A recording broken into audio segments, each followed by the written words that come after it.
I'm Francis Durnley, and this is a special episode of Ukraine, the latest.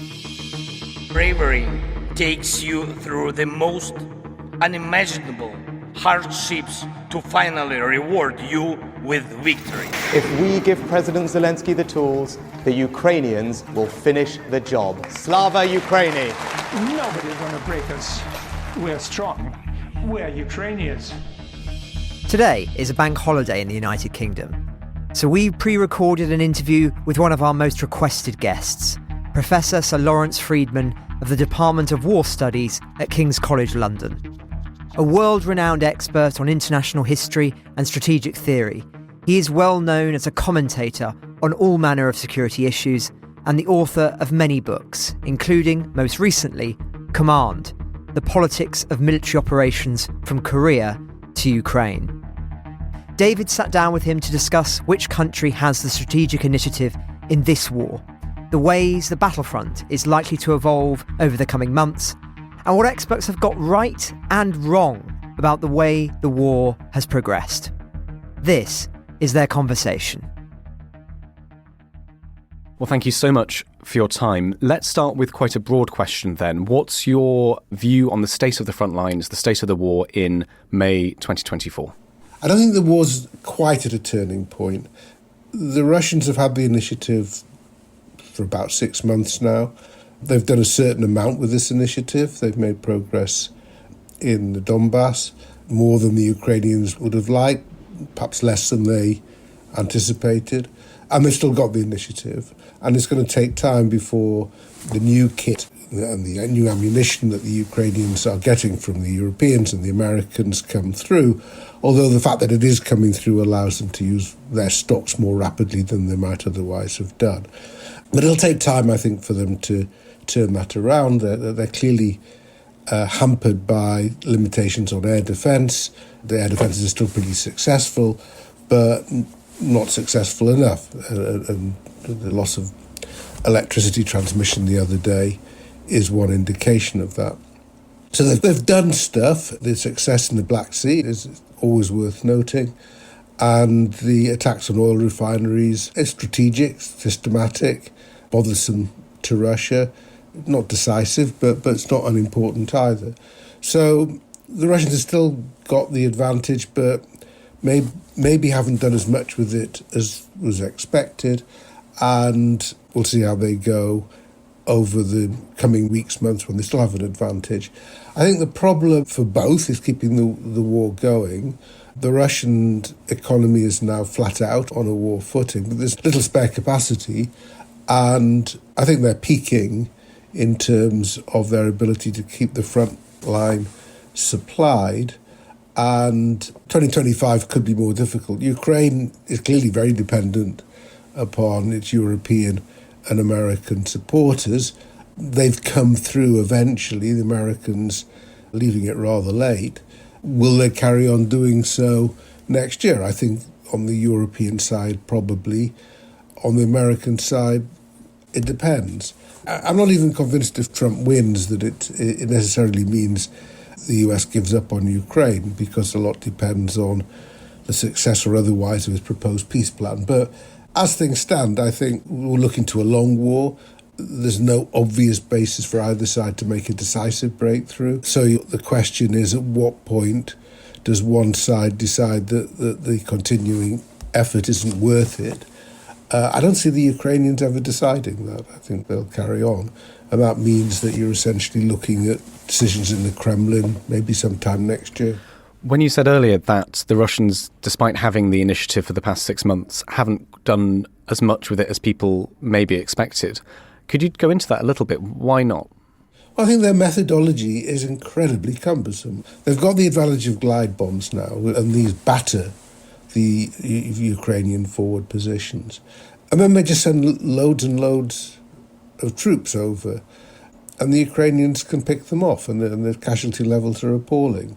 And even if the Ukrainian numbers are exaggerated, even if you halve them, there's still an awful lot of people getting killed. And then we've had the more recent images of the Russians advancing in sort of golf buggies and motorcycles and so on.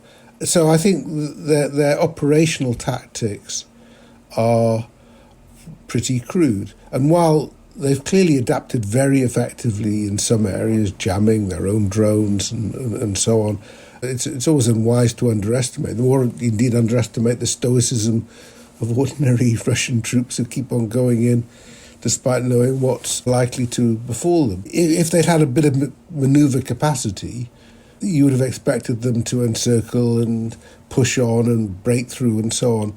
Instead, you've had this hard grind of town or settlement, occasionally city after city, which are left battered as a result, pretty useless. Now, caution in all of this is the gradually but suddenly a point that when an army breaks, it can break quite dramatically. We've seen one example of that in Kharkiv in September 2022. And there's always the risk that at some point the Ukrainians just can't hold. But they're doing withdrawals, they're slowly building up fortifications. So that's less likely than it might have been, but still a risk. There's a lot to get into there, but just to develop that last point, how important do you think the loss of Avdiivka this year was for the Russians and for the Ukrainians? I had contacts describing it as saying the fall of Fortress Avdiivka will be seen in the future as one of the turning points, and it was an awful defeat because of the implications. Well, it was important because the Russians have been trying to get it for a long time. You've got these series of cities, starting with Mariupol, Sverdlovsk, Bakhmut, where you get these long, grueling attritional fights. And the Ukrainians know that they'll probably have to abandon these places in the end, but not before they've taken out a lot of Russian capacity in the process. So it matters. I think it matters largely in the sense that I think Putin really wants to demonstrate he's got control of Donetsk and Luhansk, and this is an important step on doing so. Chasiv Yar, which they're going for at the moment, will give them more options should they take it, but people thought it would be already gone. So I think the problem they're getting to is when their own supply lines are too vulnerable. So you have to start thinking about abandoning much larger swathes of territory. You've got to remember this is a very big country, and that a few kilometres doesn't necessarily make a lot of difference. But you do reach a point where if certain supply lines go, certain big cities start to fall more rapidly, then I think there will be concern on the Ukrainian side. What are the signs that we should be looking for as observers to see either army starting to break? What are the telltale signs that a collapse could be imminent? I think the issue for the Ukrainians, which has been in a number of these battles, is at what point do you evacuate your troops? And I think that they don't always get it right. If you leave them there too long, then the attrition on your side is pretty grim, and the morale effects are pretty grim. So you'll see the debates on the Ukrainian side. I mean, in each of these battles, although the Ukrainians don't tend to talk as much about their casualties and difficulties as they talk about Russian casualties and difficulties, the debate in the Ukrainian press and so on is pretty active. So you know where the pressure points are. And there's always been this question of whether you just hold the line or evacuate. If you leave the evacuation too late, as they have done in certain areas, then the costs are considerable. Moving away then and speaking a little bit about Doctrine, do you see in this war in 2024, 2 years after the start, an evolution of something moving away from what we might call Soviet doctrine, but also, crucially, not NATO doctrine either? I mean, we've heard the reports. I've spoken to people who've talked quite actively about how NATO tactics, NATO strategy is either impossible in Ukraine because they don't have all the kit, but it's equally not appropriate because of reasons like, as Solution said, everybody can see everything. Both sides can see exactly what the other side is doing, which is not the case in NATO doctrine. How do you think fighting wars has changed? What have we seen? I mean, the Ukrainians have had to be innovative. They haven't had much choice. And the major innovations have come with drones, which obviously suit the Ukrainians because they have limits on manpower. And the Russians obviously has also learned to use drones. And there's debates about who's got more or uses them better. But I think on balance, I'd say the Ukrainians have been the more innovative, probably the more effective. But don't discount what the Russians can do. The basic point, as he says, is there's a transparent battlefield. Very hard to do anything by stealth. It's easy to pick up what's going on. There's thousands of these things around all the time, literally at times. And they're expendable drones, but you also get the drones that have taken out Black Sea shipping or attacking oil refineries, which obviously have to be longer range and more sophisticated. So you've got a great range of these things, and that's an innovation. The Russians seem pretty stuck with Soviet tactics in which you just assume that you've got manpower and it's an expendable resource. And there are some on the Ukrainian side with that view too, because they would have the same Soviet training. But Ukraine clearly can't do that. Ukraine doesn't have air power. I think when people look back at the counteroffensive of last year, I think it was a NATO concept. And, there are ways in which it might have succeeded. There are ways in which it might have succeeded, but it was quite a gamble. And the basic problem is when everything's in the open. How can you move quickly when you can be seen so easily? And part of that is counter-battery fire, so that you take out the enemy artillery, so even if they can see you, they can't do too much about it. But again, that also is not a straightforward thing to do. So I think you're left with this grinding sort of warfare in which either you do it the way the Russians do and just throw people at it, or you've got to do it with small company operations the way that the Ukrainians have tried to do it, in which what you're doing is small enough in a particular place that you can get away with it, and then you try and reinforce success. But it's slow, and I think that's what happened to the Ukrainian offensive. It's not that it was defeated as such, it just couldn't make quick progress. And the adaptations they had to make when they started walking into minefields and so on just meant that it was never going to see the sort of dramatic, decisive breakthroughs that people imagine they're going to see with an offensive. So I think the net effect of the conditions of this war is just to slow everything down, and means that a lot of the pressure points are going to be away from the battlefield. Do you think that slowing down, that move to attritional warfare in all respects, do you think that inherently favours the Russian Federation with more men, more supplies, with more reliable allies? Manpower, the Russians are going to carry on having an advantage. There's no way around that. But they've gone through their equipment, and though their factories are producing more, a lot of it's refurbished stuff. There's just limits how far you can take it. So, as we're seeing, the quality of Russian equipment is not high. Now, you don't need amazingly sophisticated modern stuff to fire lots of artillery shells. And again, if you're prepared to accept the losses, sheer weight can get you a long way. So I think the attritional aspect of it is always going to be a problem for the Ukrainians. So it's a question of how well they adapt, which is why they put an awful lot of emphasis on needing better air defences, better counter-battery fire, and so on. I think the Russians still have got a problem. Their professionals have been killed. They're promoting relatively junior officers into more senior roles because there isn't anybody else. A lot of their equipment is not performing well. It's true they get stuff from North Korea, but a lot of it's useless. I think there's always a danger, just in looking at the sheer size of the Russian Federation, assuming in the end they're bound to do it out of sheer size, but they've wasted and squandered an awful lot of material.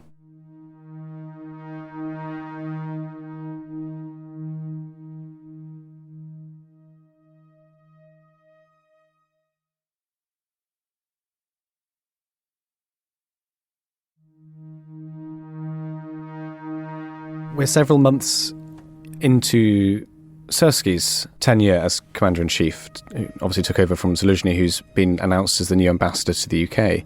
What do you make of his first few months? How do you think he differs to Zaluzhny strategically? Yeah, I mean, he's not as popular as Zaluzhny was. I mean, people know that the issues with Zaluzhny were in part political, in part, I think they were a reflection of the way that the last year's offensive went.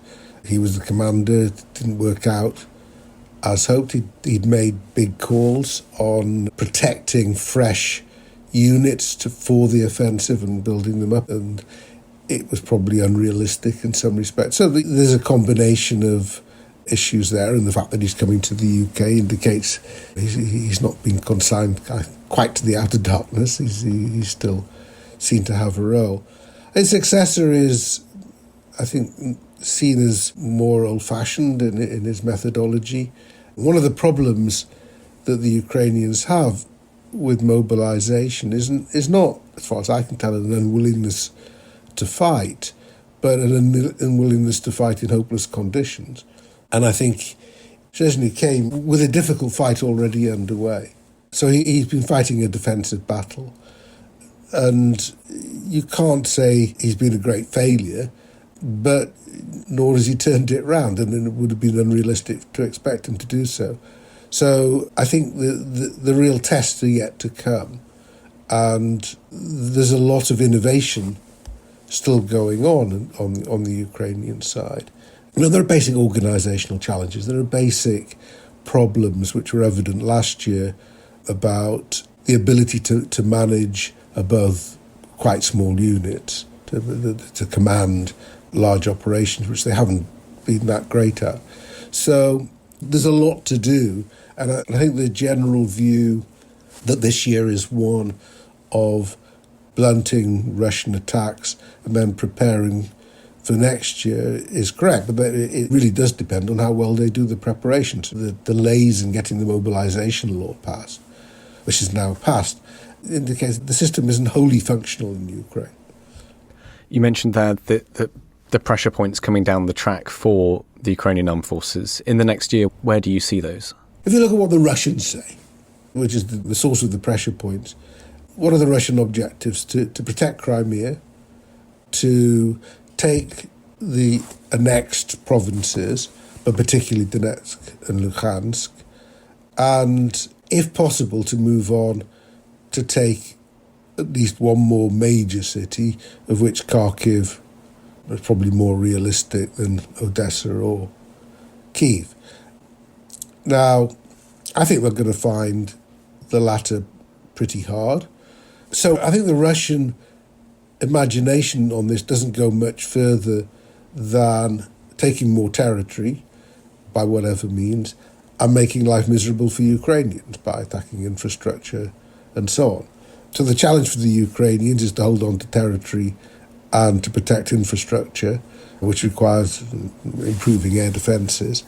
And so in that sense, there's nothing new. I mean, this war's been going on for some time. I don't think there's, short of weapons of mass destruction, which I don't think the Russians intend to use in Ukraine itself, they haven't got a lot of exciting new options available. Certainly, they're going to have to be pretty imaginative by now, because I haven't seen anybody else imagine them as yet.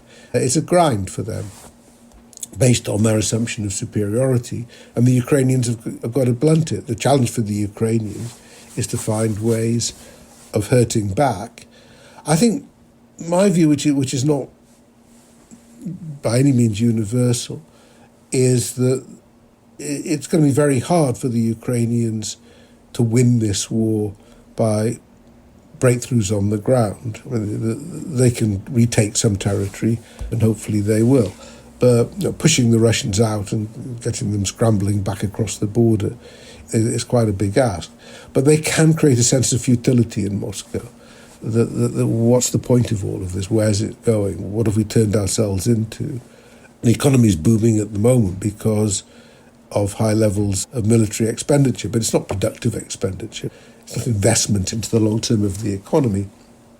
And while Putin feels, as he has done for most of this year, that he has the initiative, then they can be quite optimistic. But if it, having had their best chance when Congress was sitting on its hands and not doing anything, and they haven't achieved very much, then you can see how doubts and concerns will start to grow again in Moscow. So I think there's a lot of hanging in there on the Ukrainian side and making things miserable. Just a sort of final point, I think Crimea is really important in this. The Donbass, to be frank, a lot of Ukrainians almost think it's a lost cause now, not least because it's been battered and tragically depopulated in many ways, not just by people leaving, but by people being killed.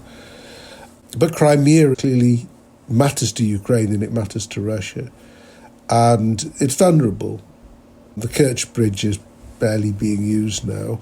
They've got a landline in the south, a supply line, which was the objective part of last year's offensive. So I suspect Crimea will remain important, which will include regular attacks on Russian assets in Crimea.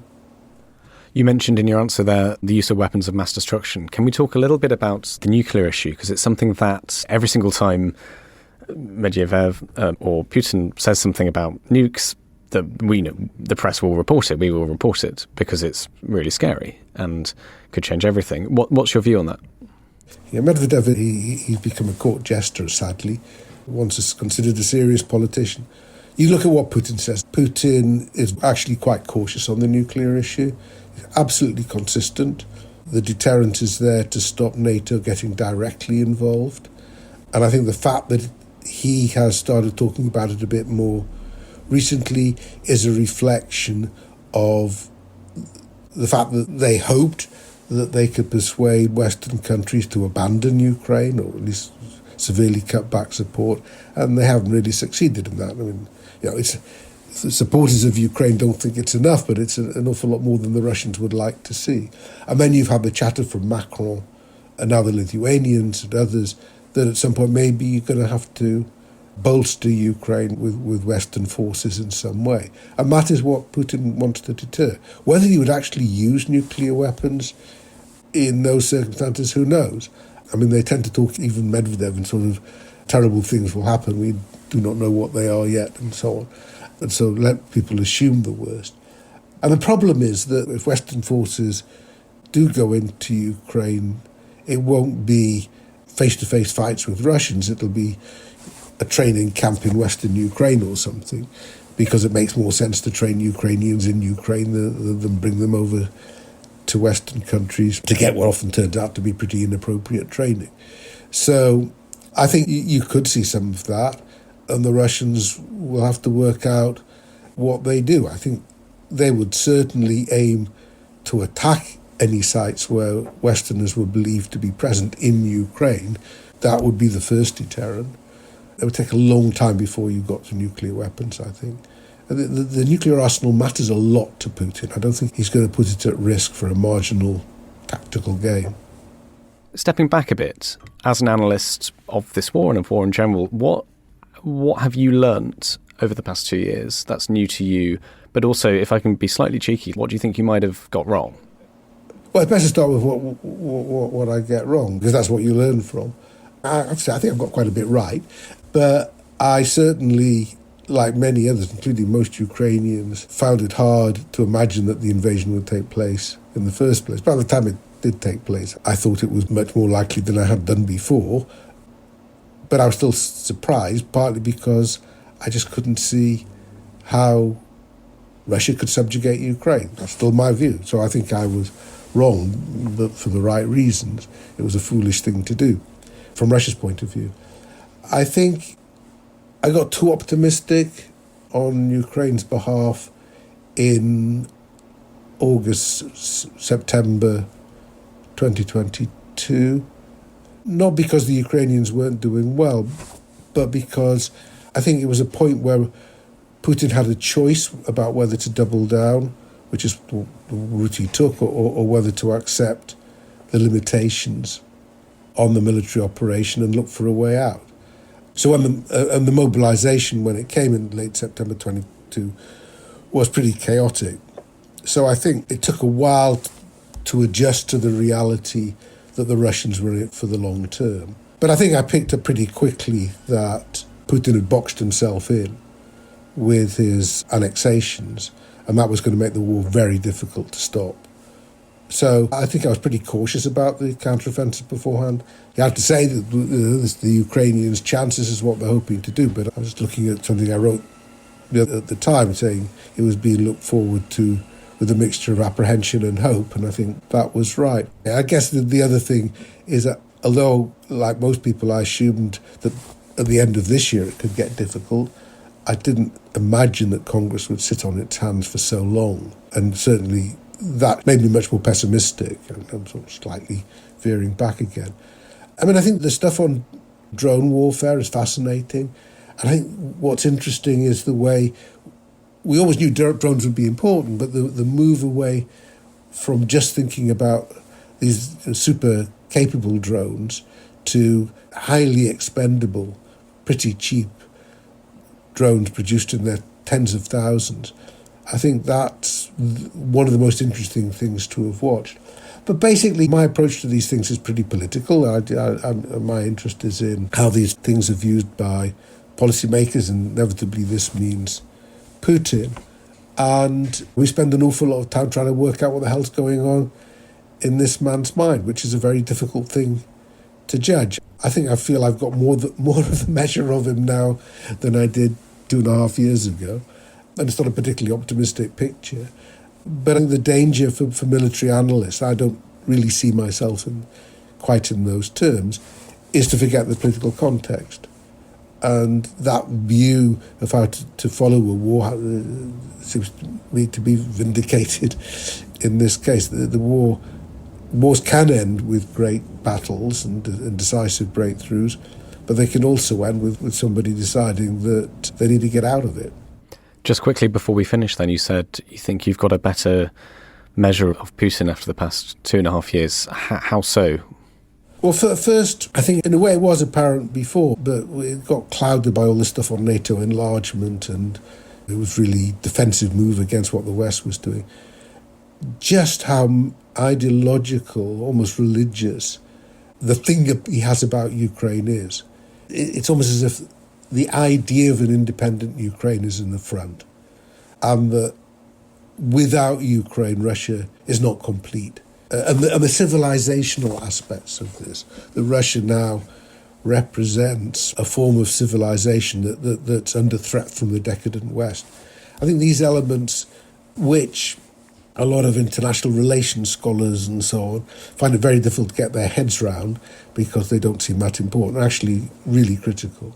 Secondly, one of the reasons I didn't expect Putin to launch an invasion is that he's used force quite effectively in the past. He's taken risks, but they're pretty calculated risks with Chechnya and Georgia, Crimea, Syria, and so on. He's limited his liabilities quite effectively. And I think that's what he thought he was going to do this time. And he still remains quite a cautious decision maker. I mean, it took him time before the full-scale mobilization was authorized. He has to be persuaded. He's loyal to the people around him who are loyal to him. So there's a tendency to describe him as a crazy person. I think he's got, to my mind, a pretty deranged worldview, but it's coherent and consistent in his terms. So I spent a lot more time just reading what he says. You know, I don't think he's hiding an awful lot when he speaks. Lawrence, is there anything we haven't spoken about that you think is important to mention or important for our listeners to hear? I think we've covered a lot. Thank you so much for your time. Ukraine the Latest is an original podcast from The Telegraph. To support our work and stay on top of all of our Ukraine news, analysis and dispatches from the ground, please subscribe to The Telegraph. You can get your first 3 months for just £1 at www.telegraph.co.uk/Ukraine the Latest. Or sign up to Dispatches, our foreign affairs newsletter, bringing stories from our award-winning foreign correspondents straight to your inbox. We also have a Ukraine Live blog on our website where you can follow updates as they come in throughout the day, including insights from regular contributors to this podcast. We also do the same for other breaking international stories. To our listeners on YouTube, please note that due to issues beyond our control, there is sometimes a delay between broadcast and upload. So if you want to hear Ukraine the Latest as soon as it is released, do please refer to podcast apps. If you appreciated this podcast, please consider following Ukraine the Latest on your preferred podcast app and leave us a review, as it really does help others find the show. Please also share it with those who may not know we exist. As the disinformation war ramps up, we are relying on your support more than ever. You also get in touch directly to ask questions or give comments by emailing ukrainepod@telegraph.co.uk. We do read every message. You can also contact us directly on X, formerly known as Twitter. You can find our handles in the description for this episode. As ever, we're especially interested to hear where you're listening from around the world. Ukraine the Latest was today produced by Giles Gear, Rachel Porter. Executive producers are David Knowles and Louisa Wells.